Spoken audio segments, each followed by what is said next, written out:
کے اوپر کوئی نشان نہیں تھا، جگہ برابر تھی۔ انہوں نے یہی سوچا کہ ادھر کوئی قبر نہیں ہے۔ جب قبر کھودی، نیچے گہرائی میں گئے تو ساتھ والی قبر کی ایک اینٹ نیچے گر گئی۔ تو جب انہوں نے جھانک کے دیکھا تو اس میں اس کے جو گلاب کے پھول تھے وہ بھی تازہ پڑے تھے، اور اس قبر سے خوشبو آ رہی تھی۔ اور پھر مہربانی پھر انہوں نے ایک اینٹ اور نکالی دیکھنے کے لیے۔ جب ایک اینٹ نکالی تو وہ شخص تر و تازہ پڑا تھا، اس کا کفن بھی میلا نہیں تھا۔ تو لوگوں کو بڑا تعجب ہوا، اور قبر بہت پرانی تھی۔ انہوں نے جب قبر بند کر لی تو اس کی تلاش میں نکلے، بے اس کا گھر کدھر ہے۔ گھر ڈھونڈتے رہے، پتہ چلا تو ایک گھر میں پہنچے۔ وہاں اس کی گھر والی بوڑھی ضعیف تھی۔ اس سے پوچھا بے آپ کا شوہر کون سا نیک عمل کرتا تھا؟ کیا آپ کا شوہر اللہ کا ولی تھا؟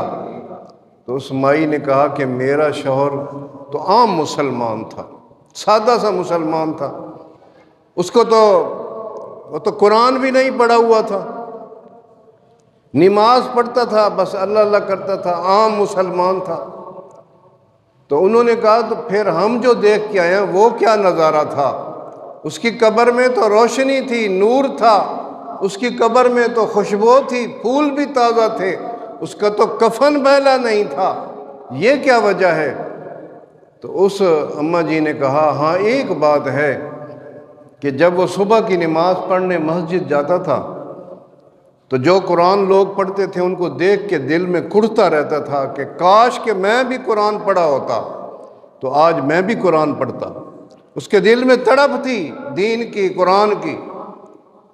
پھر یہ ہے کہ جب گھر آتا تھا نماز پڑھ کے، قرآن تو پڑھا ہوا نہیں تھا، طاق میں سے قرآن اٹھاتا تھا، اسے چومتا تھا، سینے سے لگاتا تھا، اور قرآن کھول کے ایک ایک سطر پہ بسم اللہ پڑھتا تھا اور کہتا تھا یا اللہ مجھے نہیں پتا اس لائن میں کیا لکھا ہے، مگر جو لکھا ہے حق لکھا ہوا ہے، جو لکھا ہے سچ لکھا ہوا ہے، یا اللہ یہ بھی سچ ہے، یہ بھی سچ ہے۔